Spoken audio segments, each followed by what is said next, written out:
Hello everybody, this is Alpha Pickle back here with another Minecraft how-to video. So, as you can see, I'm sitting here killing mobs, so this is going to be on the Tinker's Construct swords. But the difference in this one is it's going to be on vanilla Tinker's Construct swords. Which, if you don't know what that means, that basically means we only got the Tinker's Construct mod in here. We don't have any thermal expansion or anything like that that's going to alter any of the materials that we can get for Tinker's Construct. So this is the best sword right here that I could find, and I'm going to go ahead and show people that don't want to watch the whole video. This is how you make it. It's a Mandolin Sword blade, bone guard, and the Mandolin tool rod, and then just add 3 modifiers worth of quartz to it, and you'll get this sword damage right here that I have in the video. So with that being said, we're going to get started on the tutorial for people that want to watch. So a few things to note before we get started. The guard and the tool rod, so that would be the tool rod right there, and the guard on your swords does not affect the damage. I repeat, that does not affect the damage whatsoever. So we could put wooden, here, we'll even do it to show you. So wood, so if we put wood in here, we're at 1279 right now.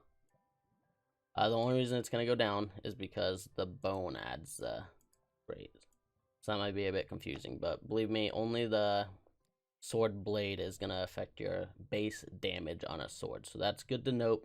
So the easiest way I found to find the best sword damage, so this kind of will transverse if you're playing on a big mod pack like Feed the Beast Revelations or the Direwolf pack.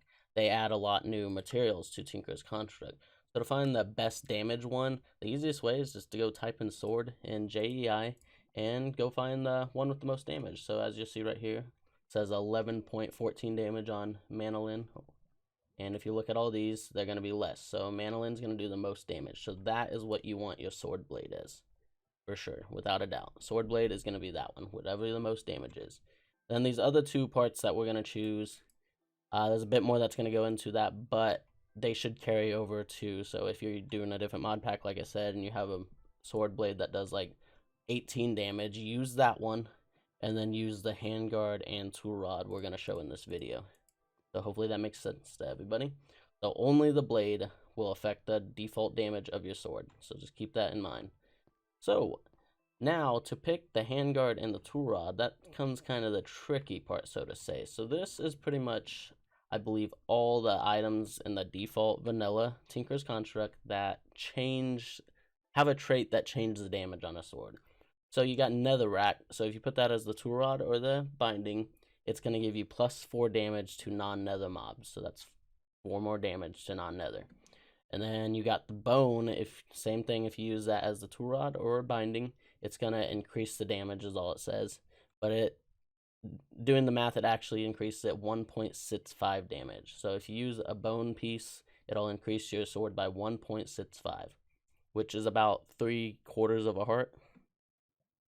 And then you got flint, which this one seems kind of pointless, honestly, to me, but maybe somebody out there thinks it's useful. Flint, it gives you bonus damage against unarmored enemies. So that means like creepers, pigs, skeletons without armor, cows, stuff like that. But it only gives you a +5% damage. So if you think about that, if you have a sword that does 20 hit points, which should be a 1-hit kill on most mobs, 20 hit points, 5% of that would only be what, like, I think it'd be about 1 heart. My math's probably terrible right there. I'm recording, so hard to put me on the spot there. Anyways, the Manilium tool rod or binding, so now we're talking about the tool rod or binding, not the sword blade. But if we use the same material, Mandolin, for the tool rod or binding, it's going to increase damage to mobs at full HP. So as long as a creeper or skeleton or whatever you go to hit has full health when you go to hit it, it's going to give you a whopping 5 damage, which is really good, really. So, and most of the time you're going to encounter creatures with full health, hopefully. I would say at least 90-95% of the time. So as long as they're at full health, you'll get that +5 damage. And if they're not, you'll just be reverted back to what the damage was before that. So 18 damage or whatever it would be on your sword. And then the other one is going to be a modifier. And that's the nether quartz modifier. And you probably already know this, but it adds sharpness basically, so it adds damage to your weapon. So the first time you apply nether quartz, the first modifier, I think it'll take 60 nether quartz. Takes 1 modifier spot. It'll add 2.05 damage, which is pretty good. But when you add it a second time and a third time, it starts to add less. So the second time it adds 1.80 damage. The third time it's 1.75, and the fourth time it's 1.6. And I assume it's going to go down from there. I only went with 4 because that's really all that was important to me. So using these for the most damage, we are going to want the ones with the biggest numbers for generally. So we wanted the Mandolin Tool Rod or Binding, plus 5 damage to full health mobs. And we use that for the tool rod on ours because that will also increase your durability. And then the other one that would increase your damage the most is going to be Bone, because it does 1.65, which I believe is more than that, plus 5% damage. Somebody can tell me if I'm wrong, but that only works against unarmored anyways. So if you do this one, then Manilium and the Bone, this is going to be for all mobs, no matter what they are. Nether, armored, no matter what type of mob, undead, not dead, you know, no matter what type of mob they are, it'll still do this damage. That's why I like going with these as the default, the Bone and the Mandolin. Netherrack's also a good one. So for instance, if the only mobs you're really going to be killing in the Nether generally is going to be Wither Skeletons and Blaze for the most part. That's what most people kill in the Nether. So Wither Skeletons and Blaze. So if you do Netherrack instead of the Bone, you're going to get more damage to all the mobs outside of the Nether. So like everything pretty much you run into, all the animals, everything. And it's a lot more damage, 4 damage.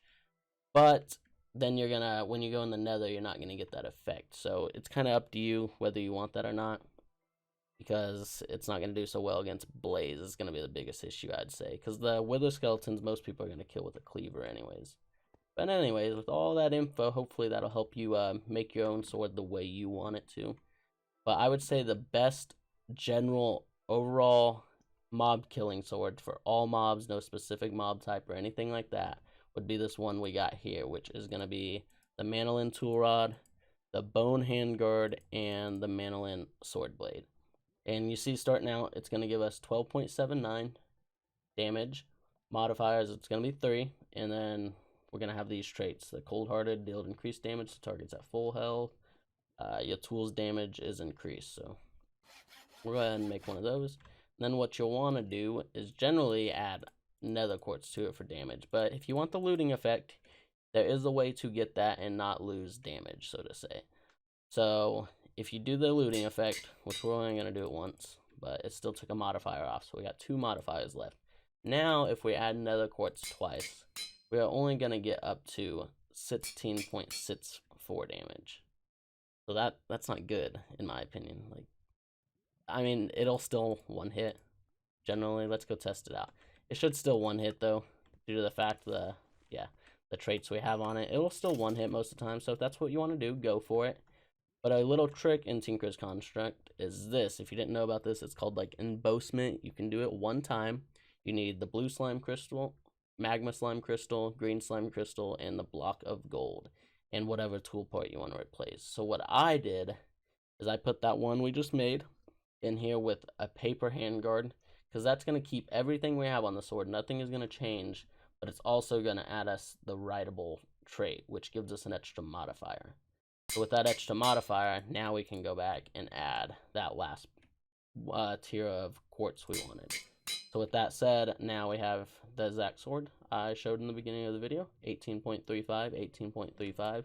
But we also, on top of that, have the plus 5 damage to mobs at full health.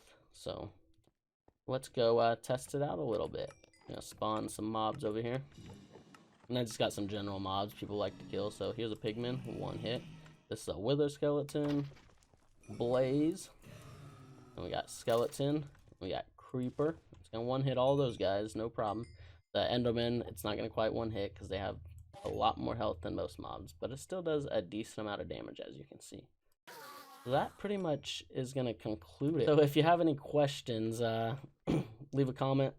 And if you enjoyed the video, like, subscribe. I'd appreciate it. I thank you guys for all the feedback you've given on the last videos. And I'm going to go ahead and link one of my other videos at the end of this. So if you don't know how to make all this stuff, like the tool station and the smeltery to get these parts, then you can go watch that video and it should explain it all for you.